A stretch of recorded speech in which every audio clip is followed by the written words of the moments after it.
اعوذ باللہ من الشیطان الرجیم بسم اللہ الرحمن الرحیم رب اشرح لی صدری ویسر لی امری واحلل عقدۃ من لسانی یفقہوا قولی رب زدنی علما رب زدنی علما رب زدنی علما۔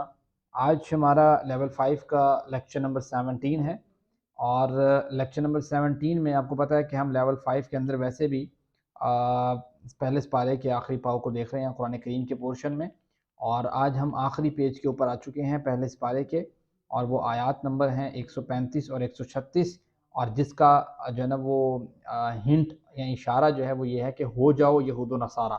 اہم نکات اس آیت سے جو آپ کو ملیں گے آج وہ یہ ہے کہ اگر یہود و نصارہ اپنے مذہب کو قبول کرنے کی دعوت دیں تو ان کو بتائیے کہ ہم ابراہیم کے راستے پر ہیں علیہ السلام، جو ایک سچے مسلمان تھے۔ ہم قرآن پر اور قرآن میں بیان کی گئی تمام باتوں پر ایمان رکھتے ہیں، ہم تمام نبیوں اور رسولوں پر ایمان لاتے ہیں، اور میں سے کسی کے درمیان کوئی فرق نہیں کرتے۔ پہلے اس کی تلاوت سن لیتے ہیں، اس کے بعد پھر آتے ہیں۔ اعوذ باللہ من الشیطان الرجیم بسم اللہ الرحمن الرحیم وقالوا كونوا هودا أو نصارى تهتدوا قل بل ملة إبراهيم حنيفا وما كان من المشركين قولوا آمنا بالله وما أنزل إلينا وما أنزل إلى إبراهيم وإسماعيل وإسحاق ويعقوب والأسباط وما أوتي موسى وعيسى وما أوتي النبيون من ربهم لا نفرق بين أحد منهم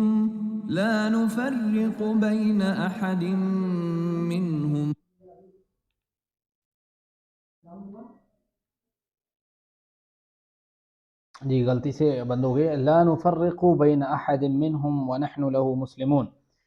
آیت مبارکہ کا ترجمہ یہ ہے کہ وقالو، اور انہوں نے کہا، کونو، ہو جاؤ، ہودن، یہودی، او نصارا، یا نصرانی، تہتدو، تم ہدایت پالو گے۔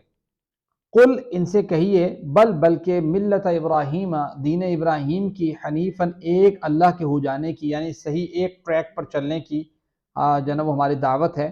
وما کان من المشرکین، اور نہیں تھے جناب ابراہیم مشرکوں میں سے۔ یہود کو اور نصارہ کو یہ بات تو جو ہے نا وہ کہتے تھے کہ ہم ابراہیم علیہ السلام کے جو ہے نا وہ آل میں سے ہیں، لیکن ان کو یہ بات بتائی گئی کہ ابراہیم علیہ السلام جو ہیں وہ تو ملت ابراہیمی کے اوپر تھے، اور وہ ایک راستہ تھا، صحیح راستہ تھا، توحید کا راستہ تھا۔ وما کان من المشرکین، اور نہیں تھے وہ مشرکوں میں سے۔ آج بھی آپ دیکھیں کہ نصارہ اپنے مذہب کی دعوت دینے کی ہر ممکن کوشش کرتے ہیں، یہ کام تو ہمیں کرنا چاہیے تھا، ان کو سب سے بہترین مذہب اسلام کی طرف دعوت دیجیے، ہمیں حضرت ابراہیم علیہ السلام کی مثال دینا چاہیے جو نہ یہودی تھے نہ نصرانی، بلکہ وہ ایک سچے مسلمان تھے۔ ہم جناب ابراہیم علیہ السلام کی اور دیگر تمام انبیاء کی پیروی کرتے ہیں، تمام نبیوں کے پاس اللہ نے جو ہدایت کا پیغام بھیجا سب پر ایمان لے کے آتے ہیں، کسی کے مابین فرق نہیں کرتے۔ ان سے اللہ کے رسول صلی اللہ علیہ وسلم ان سے کہیے، قولوا آمنا باللہ، ہم ایمان لے کے اللہ پر، وما انزل الینا، اس نے جو ہم پر نازل کیا، وما انزل، اور جو اس نے نازل کیا، الی ابراہیم و اسماعیل، ابراہیم اور اسماعیل پر، و اسحاق و یعقوب، اور اسحاق و یعقوب پر، والاسباطی، اور اولاد یعقوب کی طرف، وما اوتی موسیٰ و عیسیٰ، اور جو دیا گیا موسیٰ اور عیسیٰ کو۔ ٹھیک ہے، ہم تو ان سب پر ایمان لے کے آتے ہیں، جو آپ کہتے ہو یہ ہمارے پیغمبر ہے، ان کی جو باتیں ہیں وہ تو آپ مان نہیں رہے۔ یہ بات ہے کہ جو بتائی گئی، وما اوتی النبیون، اور جو دیا گیا انبیاء کو، ہم سب پر ایمان لے کے آتے ہیں۔ لا نفرق بین احد منہم، ہم فرق نہیں کرتے ان میں سے کسی ایک کے درمیان بھی، ونحن له مسلمون، اور ہم اسی کے فرما بردار ہیں۔ یہ جو فرق ہے اس کا مطلب یہ ہے کہ کلاس آف نبی ہونے کی حیثیت سے ہم فرق نہیں کرتے۔ باقی اللہ تعالیٰ نے کسی کو ویسے فوقیت دی، نبی ماننا نہ ماننا اس لحاظ سے ہم فرق نہیں کرتے، جو اللہ نے پیغمبر بھیجا ہم سب کو انبیاء نبی مانتے ہیں، سب کی پیروی کو ضروری سمجھتے ہیں، اور ان کو یہ بات پتہ ہونی چاہیے کہ ایک کے بعد جب دوسرا پیغمبر آتا ہے تو دوسرے کی پیروی کی جاتی ہے، تو وہ جو رول ہے اس کے مطابق وہ بات ان سے کی جا رہی ہے۔ وَنَحْنُ لَهُ مُسْلِمُونَ، کہ ہم فرما بردار ہیں۔ صحیح مسلم کی حدیث ہے، جناب ابو ہریرہ اس کے راوی ہیں رضی اللہ عنہ، کہتے ہیں کہ رسول اللہ صلی اللہ علیہ وسلم کہ اللہ تعالیٰ فرماتا ہے میں تمام شریکوں میں شرک کے بارے میں سب سے زیادہ بے نیاز ہوں۔ جس کسی شخص نے کوئی ایسا کام کیا جس میں اس نے میرے ساتھ کسی کو شریک کیا تو میں اس کو، اس کے شرک کو اس کے حال پہ چھوڑ دیتا ہوں۔ اس حدیث کا پتہ کیا مطلب ہے؟ اس حدیث کا مطلب یہ ہے کہ اگر فرض ایک بندہ شرک کرتا ہے اور اس کے ساتھ کوئی اور کام بھی کرتا ہے، یعنی کہ توحید والا کام بھی کرتا ہے، اچھے کام بھی کرتا ہے، تو اللہ تعالیٰ اس شرک کی وجہ سے اس کا وہ کام بھی ایکسیپٹ نہیں کرتا جو وہ صحیح کر رہا ہوتا، اس لیے ہمیشہ شرک سے بچاؤ کی دعا مانگیں۔ تو یہ آیت مبارک ہے جو آج ہم نے پڑھنی تھی، دعا، احساب، پلان اور تبلیغ، اسی جو ہے نا وہ پیٹرن پہ۔ اسماء میں ملت ہے، ملت کی جو جمع ہے وہ ہے ملل۔ یہ کون بتائے گا؟ جمع مکسر ہے یا جمع دوسری کون سی ہے؟ جمع ایک ہے جمع مکسر اور ایک جمع سالم۔ یہ جمع سالم ہے، یہ جمع مکسر ہے؟ جی کیا کہتے ہیں اہل علم؟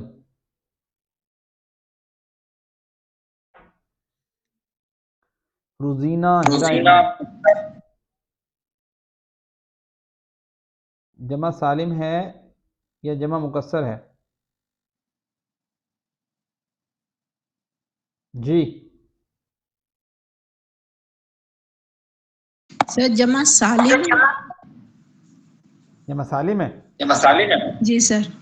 جمع سالم تو وہ ہوتی ہے کہ جس میں واحد سے جمع بناتے ہوئے، مائک بند کریں اپنا، واحد سے جمع بناتے ہوئے حروف کی ترتیب سلامت رہے۔ یہاں پہ سلامت ہے؟ جی سر۔ کہاں سلامت ہے؟ تا کہاں ہے اس کا؟ تا نہیں ہے، ملہ۔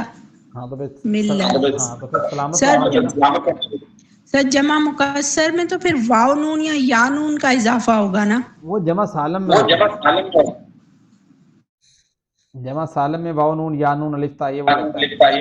جی اگر یہ سالم ہوتی تو اس کے آگے پہ الف تا لگ جاتا، تو یہ ملل بن رہی ہے، تو اس کی ترتیب جو ہے نا سالم نہیں ہے، اس وجہ یہ جمع مکسر ہے۔ اور اسبات یہ سبت کی جمع، سبت اسبات اولاد کو کہتے ہیں، بچوں کو۔ نبیون یہ سالم ہے نبی سے۔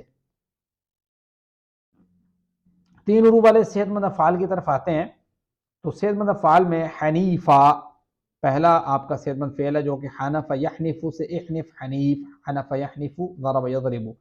پھر کمزور میں آپ کا آ گیا قال یقول، بار بار پڑھ چکے ہیں، کان یکون بار بار پڑھ چکے ہیں۔ مزید فی میں آتے ہیں تو آتا یوتی، ٹھیک ہے، یہ اسلم یسلم کے وزن پہ اس کو کئی دفعہ پڑھ چکے ہیں۔ فرق یفرق، علم یعلم کے وزن پہ، اور اسلم یسلم کے وزن پہ۔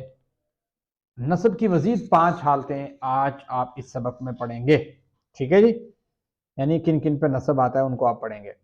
عربی گرامر کے 2 حصے ہیں، صرف اور نحو۔ صرف کہتے ہیں مادہ سے الفاظ بنانا، اور نحو کہتے ہیں الفاظ سے جملے اور جوڑے بنانا۔ آپ اب تک جو ہے وہ 4 قسم کے جملے سیکھ چکے ہیں، اسمیہ، فعلیہ، انا اور کانا کی بہنیں، اور 4 قسم کی جوڑیاں آپ سیکھ چکے ہیں لیول 5 میں، حروف جارہ کی، صفت کی، اشارہ کی، تعلق کی، اور ان کی یہ ایگزامپلز ہیں۔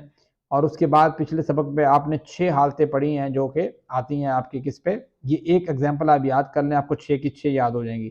اور وہ ایگزامپل کیا ہے کہ ذکرت اللہ، میں ذکر کرتا ہوں اللہ تعالیٰ کا۔ اچھا ذکرن، یہ آپ کو مطلق آ گیا کہ میں دوبارہ سے ذکر آنا، تاکید جس کو کہتے ہیں۔ طاعتن، کیا کرتے ہوئے؟ طاعت کرتے ہوئے، اطاعت کرتے ہوئے، ٹھیک ہے، کہا مانتے ہوئے۔ کس وقت؟ صباحاً، صبح کے وقت۔ کہاں پہ؟ خلف الامام، امام کے پیچھے۔ کس حالت میں؟ قاعدن، بیٹھے ہوئے۔ خائفاً، ڈرتے ہوئے۔ تو یہ آپ 6 حالتیں پڑھ چکے ہیں۔ لفظ اللہ جو نارمل مفعول آتا ہے، ذکرن دوسرا آ گیا، طاعتن تیسرا آ گیا، صباحاً چوتھا آ گیا، خلف الامام 5واں آ گیا، قاعدن خائفاً چھٹا آ گیا۔ تو یہ آپ کی ایگزامپل ہے جس کو آپ نے یاد کرنا ہے، اور آپ کے پچھلے یہ لیسن جو ہے نا وہ اس کی دہرائی ہو جائے گی۔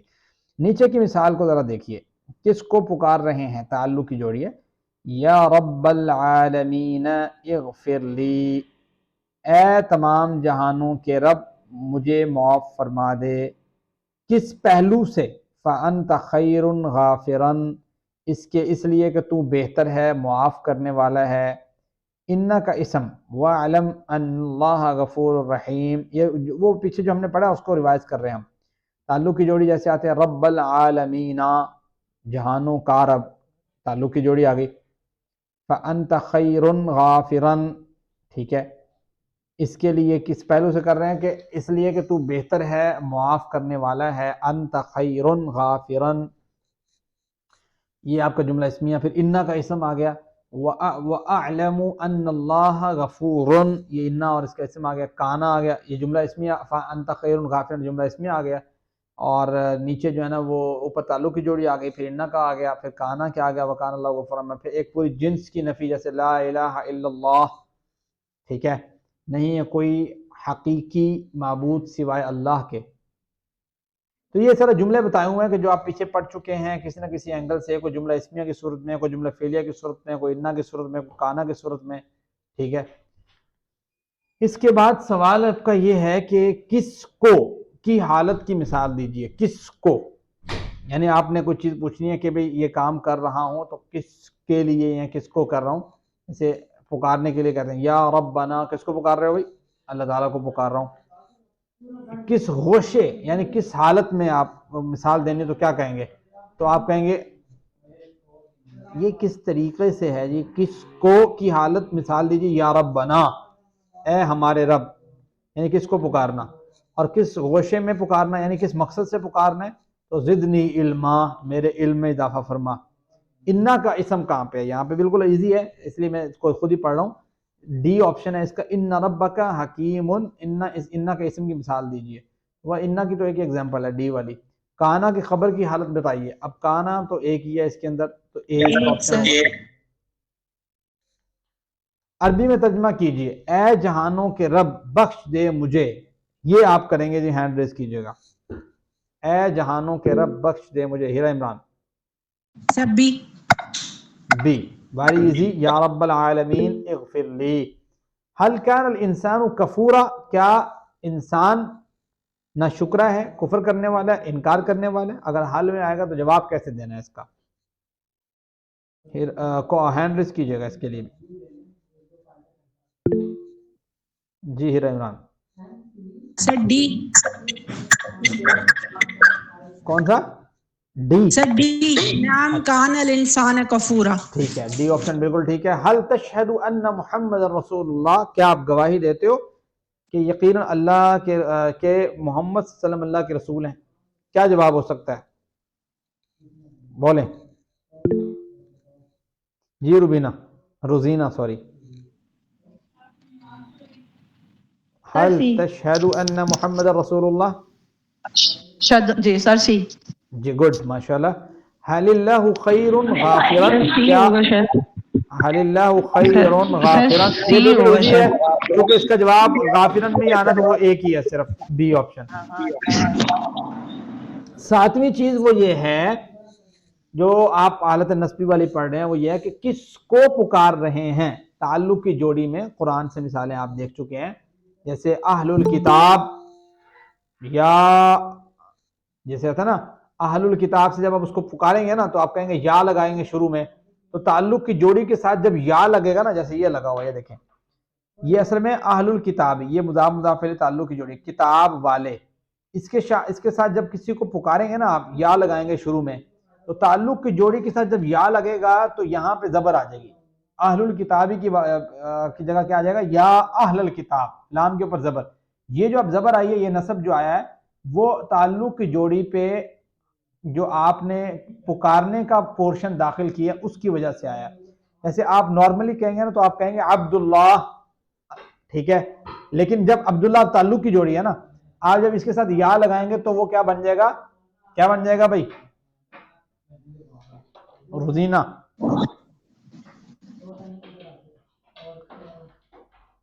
عبداللہ کے ساتھ یا لگائیں، کیا بنے گا؟ یا عبداللہ. ہاں عبداللہ، یا عبداللہ، یا عبید اللہ، یا ثناء اللہ، یا سیف اللہ. ٹھیک ہے، جب تعلق کی جوڑی کے ساتھ یا لگے گا تو یہی ہوگا کہ وہ اس کو نسبی حالت میں کر دے گا. جیسے نساء النبی ہے، قرآن کریم میں آتا ہے نساء النبی، قرآن کریم میں آتا ہے یا نساء النبی. اب یہ آ کے اوپر جو زبر آئی ہے وہ کیوں آئی ہے؟ وہ اس لیے آئی ہے کہ یا نساء النبی جو ہے وہ تعلق کی جوڑی ہے، مضاف مضاف الیہ ہے، اس کے شروع میں جب یا لگایا پکارنے کے لیے تو وہ کیا بن گیا؟ اس پہ زبر آ جائے گی. جیسے ربنا ہے تو آپ نے یا ربنا نہیں کہہ سکتے، آپ کہیں گے یا ربنا. اسی طریقے سے ذل جلال ہوتا ہے لفظ، آپ جب یا لگائیں گے تو کہیں گے یا ذل جلال والاکرام. ٹھیک ہے، ساری ایگزامپلز ہیں. یہ آپ کا ہو گیا 7واں کہ کوئی چیز نصب ہی حالت میں کب ہوتی ہے، زبر کب آتی ہے. 8واں دیکھتے ہیں. 8واں تمییز ہے. کس پہلو سے؟ تمییز یعنی کس پہلو سے کوئی چیز ہو تو اس تمییز ہے. مثال کے طور پہ دیکھو، کہتے ہیں کہ رأیت 11، دیکھا میں نے 11 کوکبن تارے. اب کوکبن پہ جو آپ کی ماشاءاللہ سے آئی ہے کیا کہتے ہیں 11 پہ بھی آپ کا جو زبر آئی ہے، پھر کوکبن کے اوپر بھی آئی ہے، یہ آپ کی آئی ہے تمییز کی بیس کے اوپر. جیسے کہنا اللہ خیرن، اللہ بہتر ہے. کس پہلو سے بہتر ہے؟ غافرن، معاف کرنے کے لحاظ سے. ٹھیک ہے، یہ جو ہے نا یہ 8واں آپ کا پوائنٹ ہے جس میں آپ کوئی پہلو بیان کرتے ہیں. کوئی سمجھے کہ جیسے کہتے ہیں نا کچھ چیز بیان کرتے ہیں کہ جیسے میں نے کہتا ہے میں نے دیکھا میں نے، تو کس پہلو سے دیکھا؟ کیا دیکھا؟ خواب کے اندر کی بات ہے. کوکبن، میں نے ستاروں کو دیکھا. اللہ خیرن، اللہ تعالیٰ بہتر ہے. کس پہلو سے؟ غافرن، کہ وہ معاف کرنے والا ہے. اب یہاں پہ آپ دیکھو یہ دوسرا جو جملہ ہے، اس جملے میں اب کوئی پیچھے فعل نہیں ہے. پیچھے کوئی فعل ہے؟ کوئی فعل نہیں ہے، لیکن یہ غافرن آ رہا ہے کیونکہ یہاں پہ وہ تمییز کے طور پہ آ رہا ہے. تمییز کی بہرحال ایک ڈیفینیشن بھی کی جا سکتی ہے. رکے میں آپ کو اس کی ڈیفینیشن بھی بتا دیتا ہوں تاکہ تھوڑا واضح ہو جائے آپ کے لیے. تو یہ جو سارے ہیں یہ آپ کی جب بھی آتی ہیں نا تو ان پہ ذرا، ان پہ کیا ہوتا ہے جی؟ زبر آتی ہے. ٹھیک ہے، حالت نصبی میں جس کو کہتے ہیں.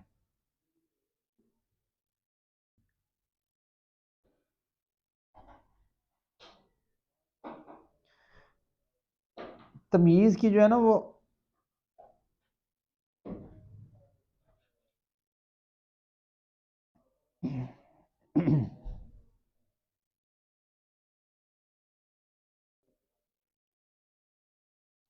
تمییز کہتے ہیں کہ ایسا اسم نکرہ جو کسی چیز سے ابہام، پوشیدگی کو دور کر دے، اسے تمییز کہتے ہیں. ٹھیک ہے، یعنی جو ابہام کو دور کر دے. جیسے اللہ جیسے ہوتا ہے نا رأیت، میں نے دیکھا 11 کوکبن، ابہام کو دور کر دے گا. 11 کیا دیکھے بھئی آپ نے؟ ستارے دیکھے، تارے دیکھے. ٹھیک ہے، تو یہ اس لحاظ سے آپ تمییز کو ذہن میں رکھیں کہ تمییز جو ہے وہ ابہام کو دور کرتی ہے. کسی چیز کے ابہام کو دور کرنا تمییز کہلاتا ہے.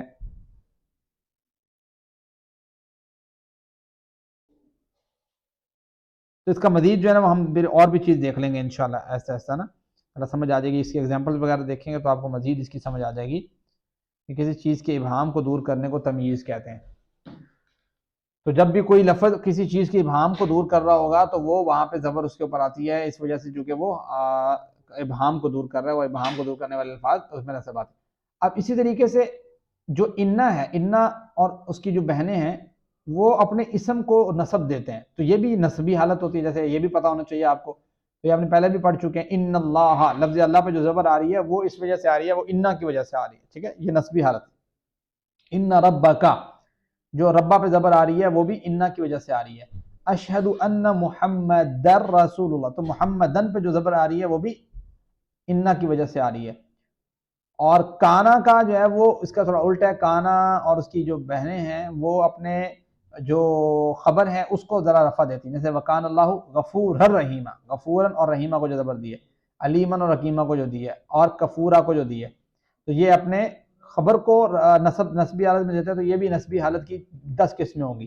11 ایک پوری جنس کی نفی کے لیے جو آتا ہے، جیسے قرآن سے مثال لا ریب فی، پوری جنس کی جب نفی ہوتی ہے نا لا، تو اس کے بعد جو لفظ آتا ہے نا جیسے لا الہ، الہ کے اوپر جو زبر آئی ہوئی ہے وہ بھی کس وجہ سے ہے؟ پورے جنس کی. لائے جو ہے نا کہ پوری جنس کی نفی کرنے والا، تو وہ کیا کرتا ہے اپنے ماں بعد اسم کو کیا کرتا ہے؟ زبر دیتا ہے. جیسے لا ریبا، لا الہ، لا حول. ٹھیک ہے، تو وہاں پہ آپ دیکھیں گے زبر آتے، تو آپ وہ کیوں کہیں گے زبر آتے؟ آپ کہو گے لا کی وجہ سے. ٹھیک ہے، جیسے لا ظلم اليوم قرآن کریم میں آتا ہے، کوئی ظلم نہیں ہوگا. لا حول ولا قوت بتا چکا ہوں آپ کو کہ لا حول کے اوپر بھی جو زبر ہے، قوت کے اوپر زبر ہے، وہ لا کی وجہ سے چونکہ اس نے نفی کی ہے. اب ترجمہ کرنا ہے جی. Are you ready? لا ظلم اليوم ترجمہ کریں، ہینڈ ریز کیجئے گا. روزینہ کوئی ظلم نہیں ہوگا آج. ٹھیک ہے، مطلب ڈی ہے. وَكَانَ اللَّهُ عَلِيمًا حَكِيمًا کون ترجمہ کرے گا؟ ہینڈ ریز کیجئے گا. ہیرا عمران. سب بھی اللہ خوب جاننے والا حکمت والا ہے. اور کون لگائے گا؟ واو نہیں ہے. جی سر. وَكَانَ اللَّهُ عَلِيمًا حَكِيمًا. خیرکم من تعلم القرآن وعلمہ، تم میں سے بہترین وہ ہے جو قرآن سیکھے اور سکھائے. اللہ رب العزت نے جب اس مبارک سلسلے میں ہمیں شامل ہونے کی توفیق دی تو اس انتخاب پر اللہ کا شکریہ ادا کیجئے اور دعا کیجئے اللہ اسے ہمیشہ جاری رکھنے کی توفیق عطا فرما. سبحانک اللہم و بحمدک، نشہد ان لا الہ الا انت، نستغفرک.